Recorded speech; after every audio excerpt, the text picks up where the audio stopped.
good evening, and I'd like to call to order the regular meeting of the Board of Directors of Vallecitos Water District for Wednesday, November 4th, 2020. As has become our habit, we're doing this in teleconferencing, and we're glad that those of you who are out there listening in, I hope you have studied the directions on how to raise your hand if you choose to speak. We will have some opportunities for you to do that. Right now, I'm going to call order, and I'll start with Director Martin. Here. That a yes? Director Sinella? Here. Director Hernandez? Here. Director Elitharp? Are you here? You're here. I see you. And I'm saying I also? Okay, so we're all here. I was muted. You were muted. Okay, so we're all here and present, and we now need a motion, unless there are some changes, to adopt our agenda for this regular meeting. Do I have Move, Martin. Thank you. Been moved by Director Martin and seconded by Hernandez. Director Hernandez. And roll call will be Director Hernandez, Yes. Director Elitharp, Yes. Director Sinella, Yes. Director Martin, Yes. and Director Evans says yes also, so it passes unanimously. This time we're available for public comment. If we have anyone at this time who wishes to speak about an action that's not currently on the agenda, do we have any? We do not. None of the attendees that have joined us electronically have expressed a desire to speak. Okay, thank you. And please, I'm going to rely on you to remind me if you do see any hands to go up. I don't have that in front of me. All right, we'll move right on to the consent calendar. So unless there's any additions or changes to that. Move to approve, Martin.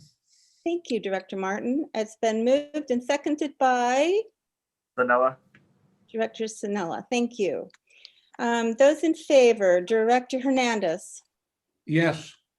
Director Elitharp, Yes. Director Hernandez, no, I heard you. Director Martin, Yes. Director Sinella. Yes. I'll say yes also. So very quickly moving beyond, passes unanimously. So we will move to our one and only action item, 2.1, construction contract award for the MRF Headworks Improvement Project.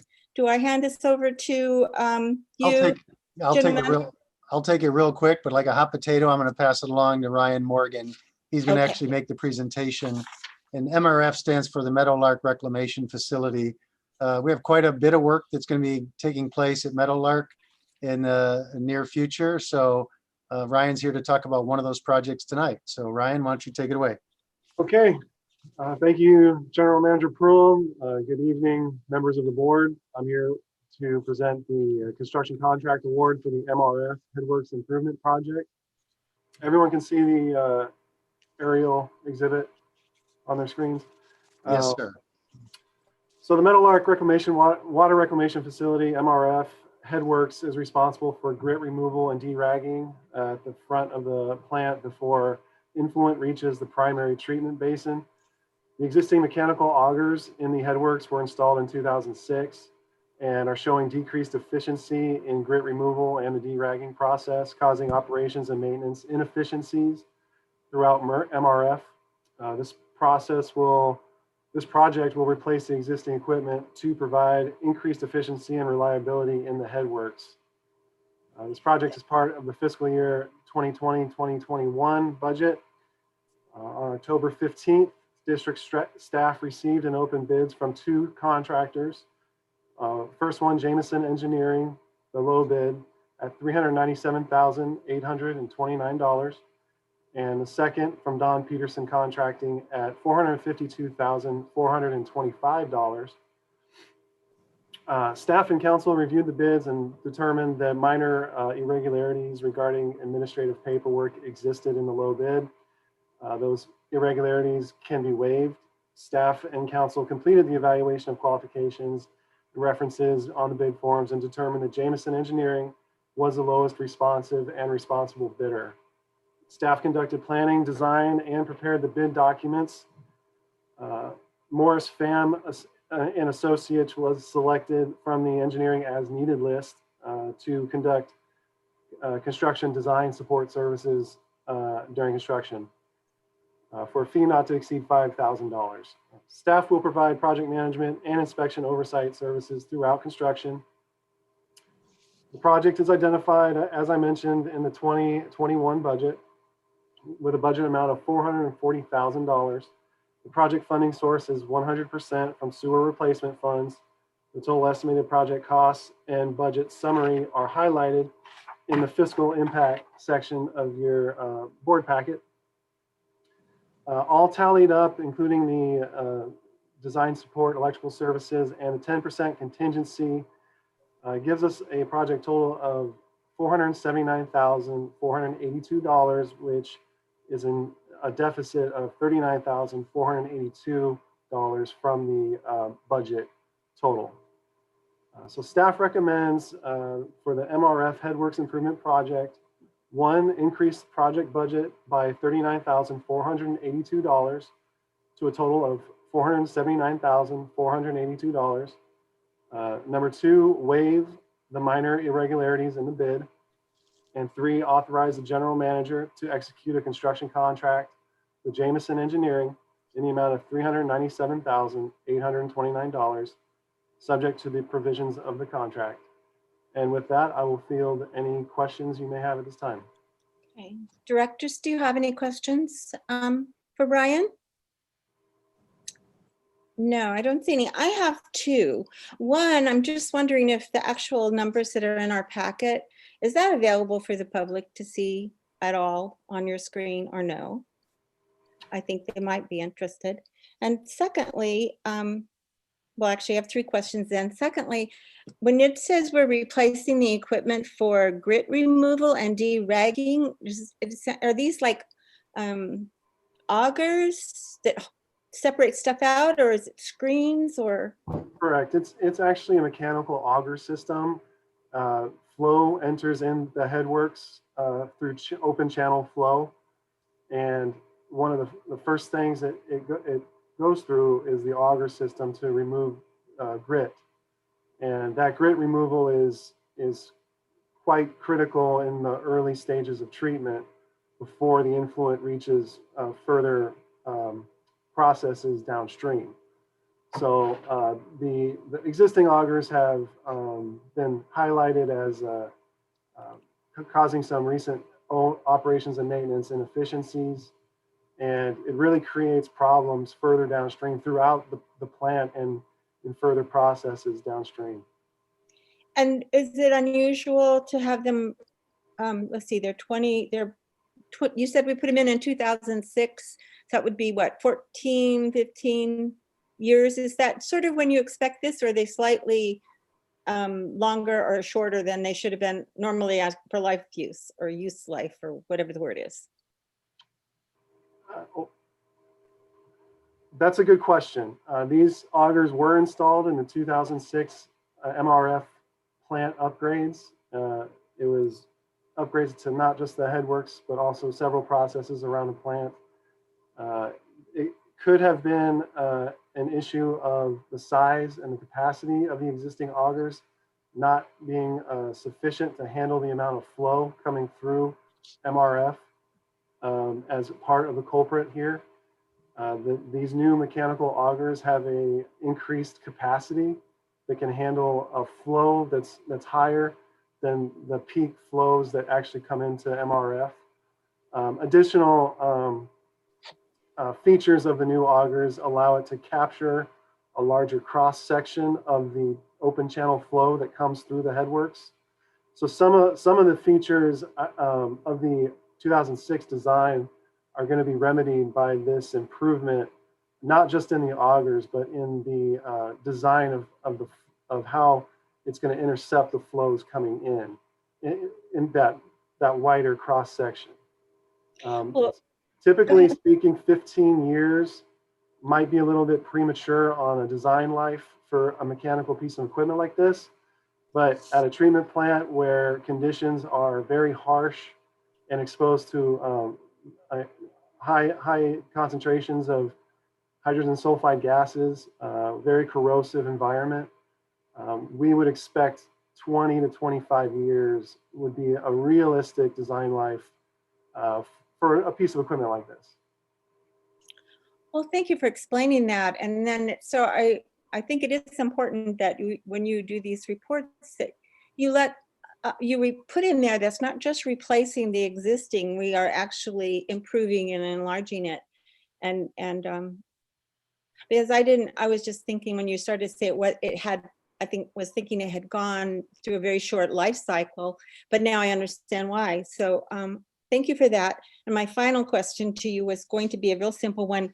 When we say we're waiving minor irregularities in the bid, what are those minor irregularities? And I'm only asking because recently with the water authority, they had someone who came back and challenged a bid over, and it was some little irregularity. So I just was wondering, I didn't ask what the irregularities were then, and I should have. So I'm wondering if you could tell me what we're speaking about. Yeah, sure. It's items such as not listing the legal names of the corporation on the bid form, missing license numbers, even though they are a licensed Class A contractor, minor clerical errors, which typically classified as clerical errors when they fail to list items like the names of the president, the secretary, treasurer, manager of the company.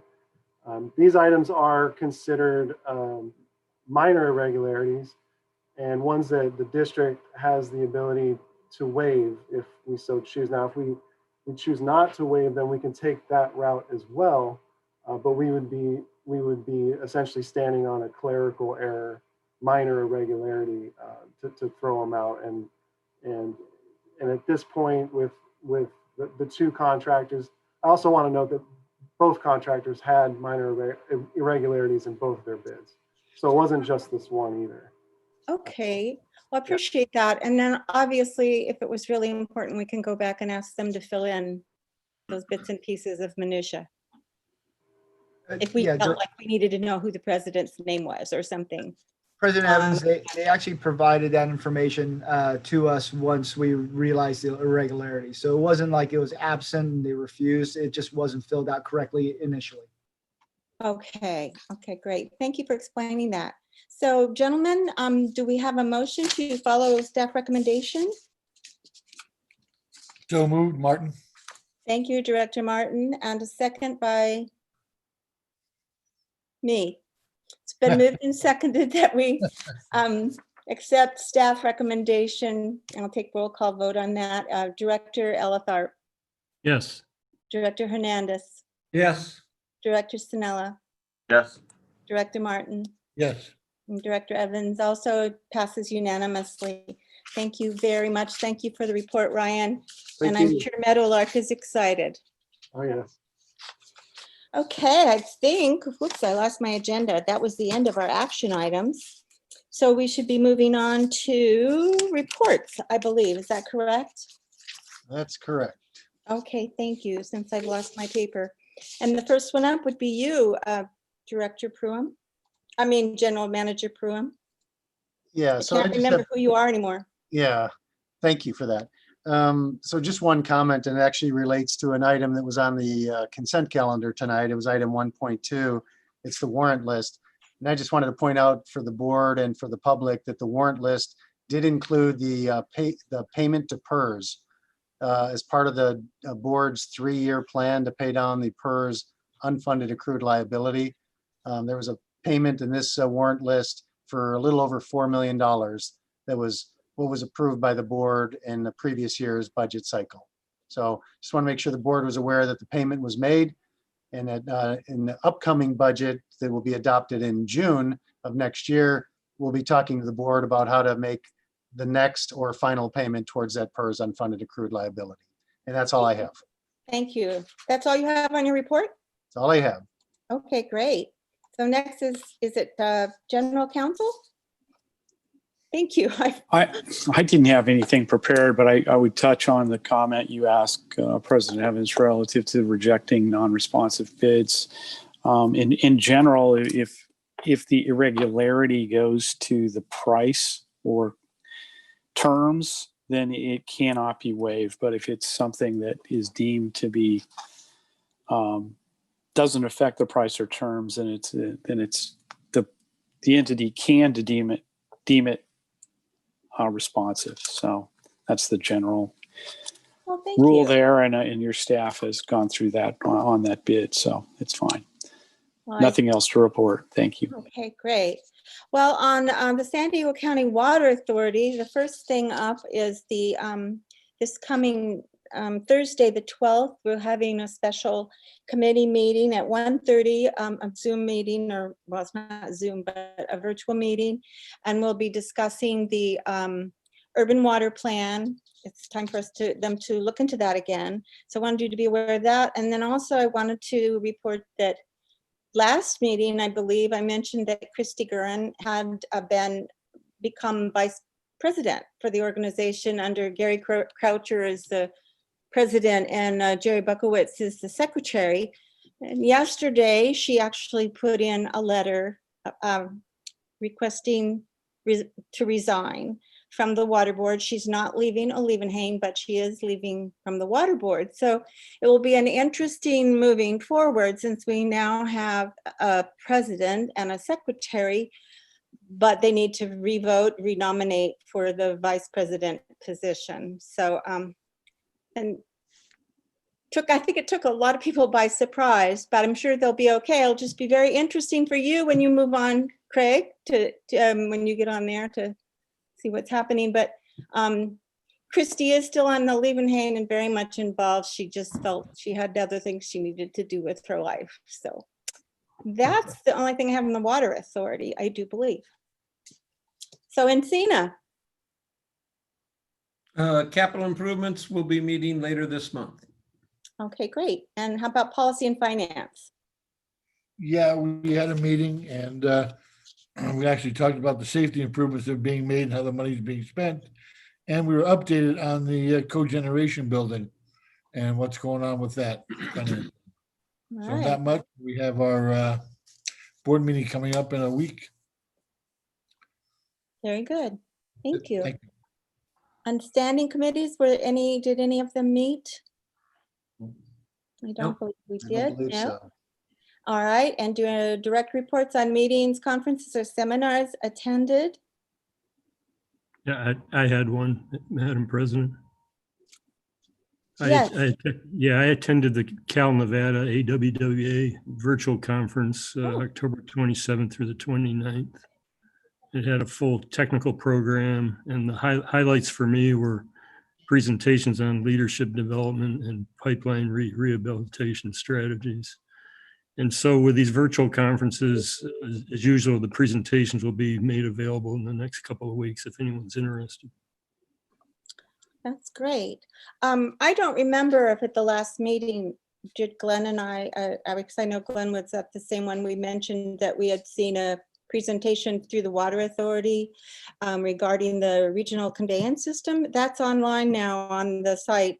So if you would like to hear it, it's just a non-staff, it's consultants and their perspective on what needs to go into Phase B, which is a little bit of different than what the Phase B has been presented to us up until now. And you do know it's going to be presented again for a vote on the 19th of this month with them. So I wanted to let you know, if you want to check into that, it's available on the Water Authority site. Okay, and I also, as meetings go, I just wanted to say I had my final audit committee meeting as president of that board, and I will be presenting the final audit to the and budget to the board on the 19th. I wanted to thank you for giving me the opportunity to finish up the term and close that up nice and tightly. So thank you very much, board. And that also goes for, I had my final meeting with the Water Conservation Garden. And that I'm very pleased to say, I know it's not a terribly big deal to North County, but we actually find there are a lot of people from North County who are using it. But the most exciting thing is when I stepped in as president, we were in the middle of reorganizing and resetting the JPA contract. And the Water Authority had always relied on the Water Authority for a great deal of its funding. And it was very exciting in this report that they've actually, even with COVID, have just made that first step across the boundary border where they can now say they really will be able to become fully financially sustainable on their, they'll still need a little, but on their own. It's a pretty exciting place to be. So that was a really fun and nice final meeting. And again, I thank you for letting me stay on long enough to do that. So other than that, we have meetings. I see we have an Aqua Fall Virtual Conference, December 2nd through the 3rd. And I believe we have a CAWU meeting coming up. Is it next week, gentlemen? Virtual? First Tuesday. Okay, there you go. Is there any other thing we need to be aware of? Then I think that's the end of our business. Are there any comments or future agenda items? President No. Adams, I'd move that we go into closed session. Thank you. I appreciate that. Do I have a second? Second, Martin. All right. All right. We'll be moving into closed session now and take a vote. Director Martin, Yes. Director Sinella, Yes. Director Hernandez, Yes. Director Elitharp, Yes. and I say yes also, so it's unanimously. And now we'll just wait for us to. Yeah, President Evans, I'd just clarify that we are adjourning into closed session on those items shown on the closed session agenda before that was previously published. So items 1 through 4. Thank you. Thank you. All right. Okay, President Evans, at this time, I'm going to pause the recording. I'm going to lock the meeting and then ask that anybody who's attending the meeting exit the meeting. Otherwise, I will have to remove them. So Okay. Bye. I'm pausing it right now. Okay, I've resumed the recording and I've unlocked the meeting. So go ahead, Mr. Gilpin. Yes, we've adjourned from closed session. We have a future item to come back in the future with no reportable action tonight. And it is 5:40. And Okay. at that, our meeting is adjourned. Thank you Good all. night. Thank Good you all night. very Good much. night. Thank you all.